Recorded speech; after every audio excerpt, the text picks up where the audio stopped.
এবার বাদশাহ বুখতানাসর ডাক দেখো, ও জ্যোতিষীরা, আমি এরকম ভাবে একটা স্বপ্ন দেখছি, কিন্তু আমার স্বপ্নটা মনে নাই। তোমরা আমার স্বপ্নটা বলে দাও, স্বপ্নের ব্যাখ্যাটা বলে দাও। বলেন তো জ্যোতিষীরা পারবনি? কখনো সম্ভব না। আমার প্রাণের ভাইয়েরা, ওইদিকে আল্লাহর নবী দানিয়েল আলাইহিস সালাম আছেন ইরাকের জেলের মধ্যে। আমার আল্লাহ জিবরাইলকে পাঠাইয়া দিয়া এবার ওই স্বপ্নটা দানিয়েল নবীকে জানাইয়া দিছে, ব্যাখ্যা জানাইয়া দিছে। ওইদিকে আল্লাহর নবী দানিয়েল আলাইহিস সালাম জেলের মধ্যে আছে। বাদশাহ মুক্তানসর ডাক দেখো, আমার জ্যোতিষীরা, 1 সপ্তাহের টাইম দিলাম, আমার স্বপ্ন বলবা, ব্যাখ্যা বলবা, না হয় তোমাদেরকে হত্যা করা হবে। আমার প্রাণের ভাইয়েরা, আল্লাহর নবী দানিয়েল আলাইহিস সালাম ওইদিকে স্বপ্ন জানে, ব্যাখ্যা জানে। দানিয়েল নবী ডাক দেখো, পুলিশ সুপার, ও জেল সুপার, আমি কিন্তু ওই বাদশার স্বপ্ন জানি, ব্যাখ্যা জানি। আমার প্রাণের ভাইয়েরা, জেল সুপার ডাক দেখো, ও দানিয়েল, তুমি কি সত্যই ব্যাখ্যা জানো, স্বপ্ন জানো? জি আমি জানি। আমার প্রাণের ভাইয়েরা, জেল সুপার ডাক দেখো, যদি বাদশার স্বপ্ন তুমি জানো আর যদি ব্যাখ্যাটাও জানো, তাহলে তোমারও লাভ হবে, আমি জেল সুপার লাভ হবে। যদি বাদশার খবরটা দেই, বাদশার ব্যাখ্যা এবং স্বপ্ন বলে দাও, তাহলে আমারও র্যাঙ্ক বাড়বে, তুমি দানিয়েলও জেল থেকে মুক্ত পেয়ে যাবে। যেরকম সুবহানাল্লাহ। আমার প্রাণের ভাইয়েরা, এবার আল্লাহর নবী হযরত দানিয়েল আলাইহিস সালামকে বাদশা বুখতানসরের সামনে নেওয়া হলো।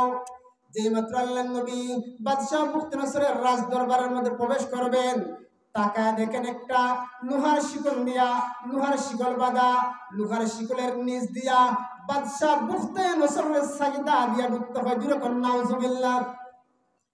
নবীদের দ্বারা কি কোন বাদশা, এমনকি কোন পরাক্রমশালী বাদশার সামনে মাথা নত করা সম্ভব? কখনো সম্ভব না।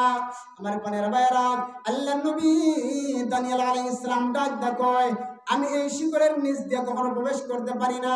যদি আমি প্রবেশ করতে চাই, তাহলে এই শিকটা সরাইয়া দিতে হবে, লোহার শিকলটা সরাই দেওয়ান লাগবো। আমার প্রাণের ভাইয়েরা, যে মাত্র লোহার শিকল সরানো হলো, আল্লাহর নবী দানিয়েল আলাইহিস সালাম বাদশার সামনে হাজির হয়ে যায়। বাদশাহ মুক্তানসর ডাক দেখো, ও দানিয়েল, আমার সামনে যে লোকেরা আসে, তারা আমার সামনে মাথা নত কইরা আমার সিজদা দিয়ে প্রবেশ করে, তোমার তো সাহস কম না? তুমি কোন সাহস আমার রাজ দরবারে আমার সিজদা না দিয়ে প্রবেশ করলে? তোমার তো সাহস কম না? আমার প্রাণের ভাইয়েরা, আল্লাহর নবী দানিয়েল ডাক দেখো, ও বাদশাহ, আমি যদি তোমার সাজদা দেই, এই জায়গায় 2টা খারাপি সংঘটিত হইব। বলেন তো কয়টা? 2টা খারাপি সংঘটিত হইব। আমার প্রাণের ভাইয়েরা, দানিয়েল আলাইহিস সালাম দেখো, বাদশাহ, যদি আমি এই লোহার শিকল দিয়ে মাথা নত কইরে যদি আমি প্রবেশ করি, আল্লাহ যে আমার ইলম দিয়েছে, আল্লাহ যে আমার শব্দ এবং স্বপ্নের ব্যাখ্যাটা জানাইয়া দিয়েছে, আল্লাহ আমার থেকে শব্দ এবং ব্যাখ্যার এই জ্ঞানটা তুলে নিবে, আল্লাহ আমার থেকে ইলমটা উঠাইয়া নিবে, যার কারণে আমি তোমার স্বপ্নের ব্যাখ্যাটা জানাইতে পারবো না, সত্যটা জানাইতে পারবো না। আর তুমি বাদশাহ পেরেশানি কইরা কইরা তুমি মারা যাইবে। এই জন্য এই কাজটা থেকে তোমাকে বাঁচানোর জন্য আমি সেই তারের নিচ দিয়া, লোহার শিকলের নিচ দিয়ে আমি প্রবেশ করবো। যেরকম সুবহানাল্লাহ। এই জন্য আল্লাহ রাব্বুল আলামিন যাদেরকে নবী নির্বাচিত করে, আল্লাহ বলে তো 2 নবী বানায় না, আল্লাহ যাদেরকে নবী বানায় তাদের মধ্যে যেমন ইলম থাকে, তাদের মধ্যে হেলম থাকে, ইলমের সাথে সাথে ধৈর্য থাকে। আল্লাহর নবী দানিয়েল আলাইহিস সালামের ধৈর্য কেমন, বুদ্ধি কেমন, জ্ঞান কেমন, ইলম কেমন। আমার প্রাণের ভাইরা, অমনি মুহূর্তে বাদশাহ মুক্তানসর ডাক দেখো, ও দানিয়েল পয়গম্বর, তুমি আমার সাজদা না দিয়া বড় ভালো কাজই করেছো। আমার প্রাণের ভাইরা, এবার বাদশাহ মুক্তানসর ডাক দেখো, ও দানিয়েল পয়গম্বর, এবার আমার স্বপ্নের ব্যাখ্যাখানা বলে দাও।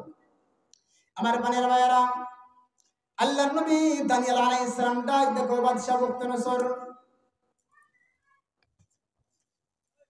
ও বাদশাহ মুক্তানসর, আপনি রাত্রিবেলা একটা বাগানের মধ্যে বেড়াইতে গিয়েছিলেন, আপনি তাকায়া দেখলেন একটা মূর্তি। বলেন তো কি? একটা মূর্তি তাকায়া দেখলেন, যে মূর্তির মাথা হলো আসমানে, মূর্তির পাটা হলো